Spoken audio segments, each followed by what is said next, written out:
Today's podcast is brought to you by the Hounds of Baskerville, the traditional barbershop and shaving parlour. Looking a bit scruffy?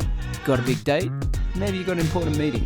Go online and book at hounds.sg. Writing process is mostly like editing and going back to like, just adding details. But I can't flesh out. I mean, like I probably can, but like after one page, I'm so tired. Right.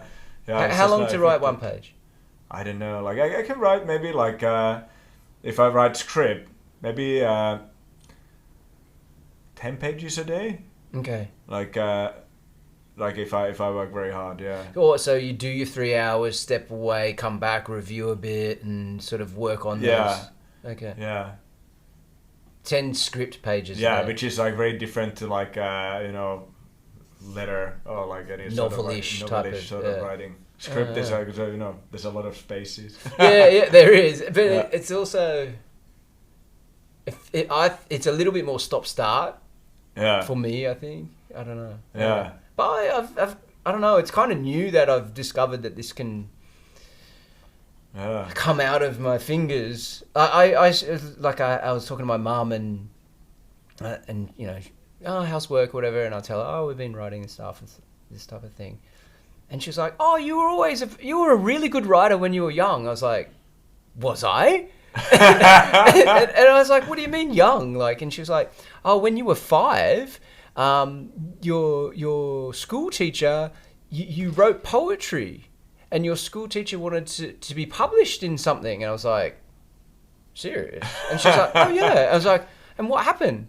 And she was like, well, we asked you about this, and you didn't want to do it. I was like, what? And that was it. And she was like, yeah. You listen to a 5-year-old? Do not ask a 5-year-old opinion. Right, like, and she's Asian. They're supposed to push you. You know what I mean? Yeah. What's going on there? Yeah. No, but I like it. I enjoy it, and I don't know, if anything, we're trying to make something come of it, right? Yeah. And there's some people that have interest in it, which is really cool. So we'll see, but like, I don't know, I find it satisfying, and I feel like, like I was saying before, a lot of the visual stuff, it's a bit more, it's more open to subjectivity. Yeah. And it's also, I feel like, especially in advertising industry, and maybe film as well, people can be, you've not done that before. Or you don't have that sort of qualification, that type of thing, where, because I've been in advertising for a while, like I have ideas and creatives that I've worked with, and we've had good partnerships, like to work with in that way, but my title is not creative. Where if you go into another place, to be like, that's for people that have creative in their title, sort of thing. Where I find like writing is like, it's a bit more like, it's good or it's not. Yeah. And it's not like, well, it doesn't matter, well, you didn't write before. It's like, well, I fucking wrote it today. Yeah. And have a look at it.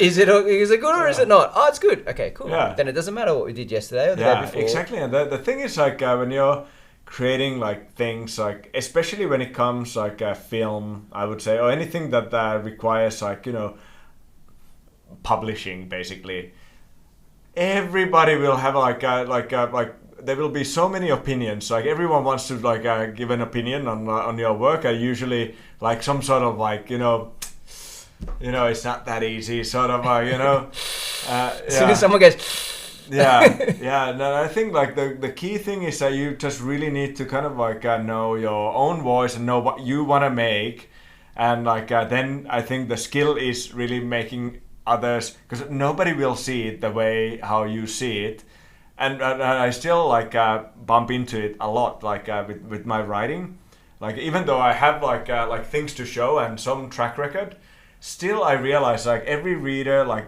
every single one of them struggles reading my text.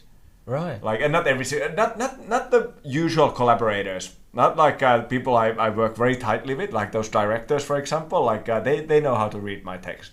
Like you're talking about script. Script, yeah. Okay. But like I am not too crazy about like asking opinions like from other people, because there will be opinions, and I don't think like, unless they are like very technically qualified people, say like dramaturgs, like like what do you call it, dramatist, like basically people who help others improve drama, you know, like the arcs, characters, that sort of things.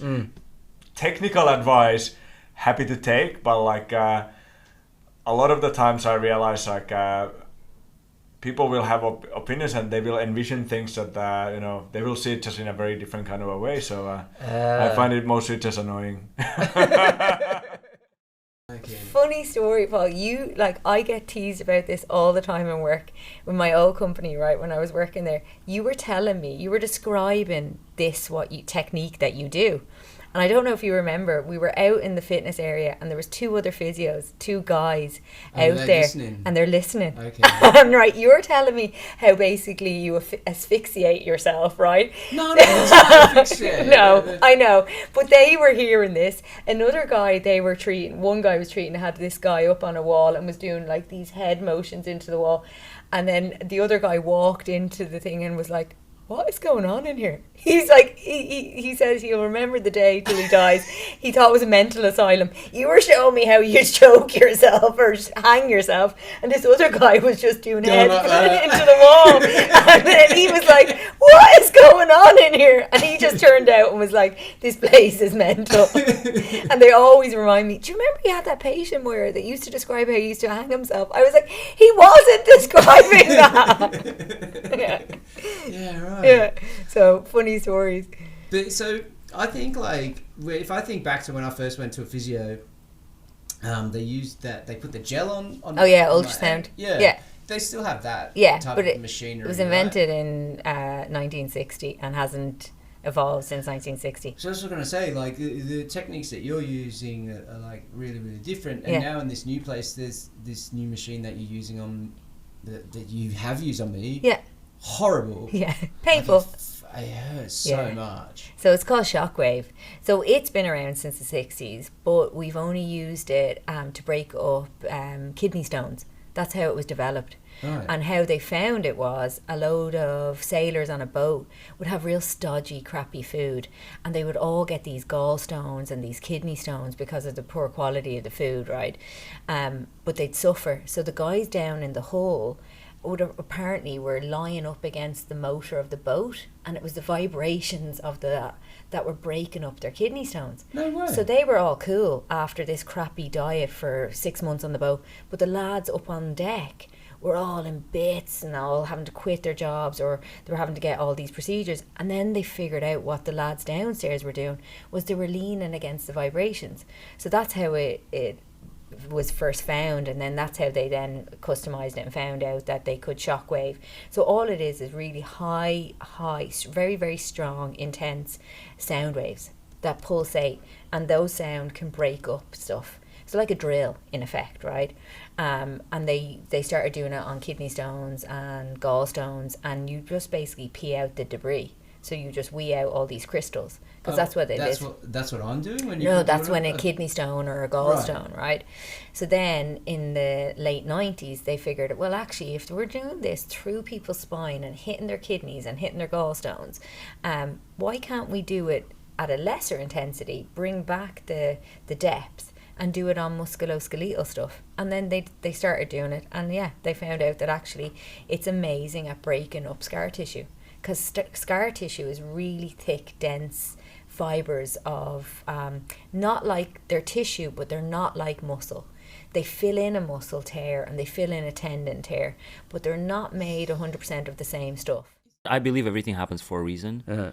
Maybe it was a good thing. Yeah. You know, so, but it was quite a dream falling apart. I literally remember with my friends at the time, we went to the restaurant. We were like, "Oh my God, I made it!" You know what I mean? Like, and the interview was so cool. I made it. This I'm is 22 it. and I'm 22. I'm going to Beaverton, Oregon, or Portland, Oregon, to work at the global headquarters. I'm gonna be doing this and this and this and with Tinker, is it? Is that the dude? Yeah? I mean, like, even though I was part of an agency, I was still gonna be retained on my favorite brand, and every brief was gonna be my favorite thing. And so when that came through with the visa, the attorneys and all this, and I was like, oh damn, like this is not gonna happen, So, but years down the line, I'm back at it and it's even better than before. Like I'm now mature and you have that understanding now as a mature creative, where do you want to stand with the brand and the things you love, and you realize that I'm just an independent person. I can't be tied up to. But that's a better way to be, probably. Like, like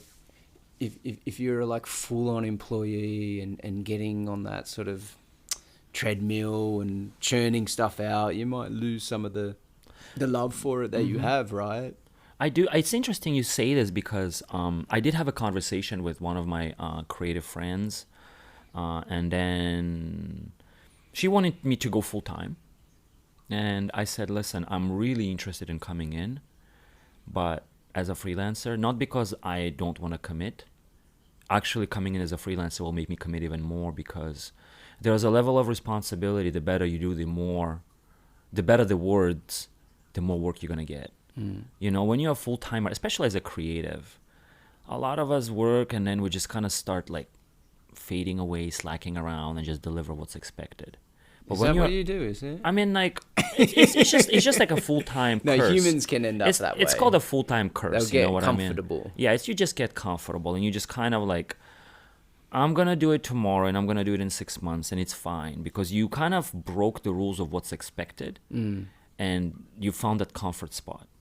But unfortunately, creativity doesn't work that way, right? You always have to be there, like in the game, looking for the latest dude, or looking out for, oh shit, this guy's killing it. I better like, and it's a healthy competition, You're always battling other creatives indirectly, but you're always looking out.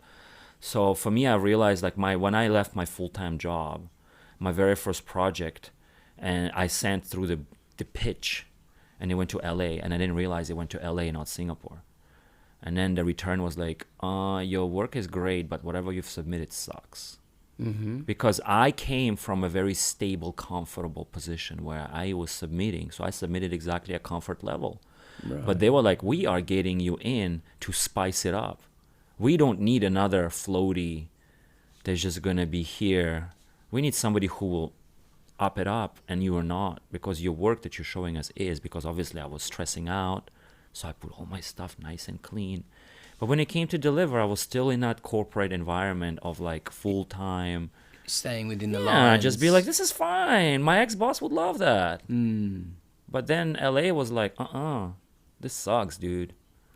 And obviously I was like, it was a shock to me, but it was my very first month freelancing in Singapore. And I was like, oh shit. Oh, I suck. But it's good to hear. Which is great to hear. And I didn't take it as like, who are you? I was like, oh shit. I went back and I looked and I was like, damn, you did half-ass. Because inside yourself where you took shortcuts. You didn't add extra this. You didn't add extra. You didn't think through a little bit extra. You just like, nobody will notice.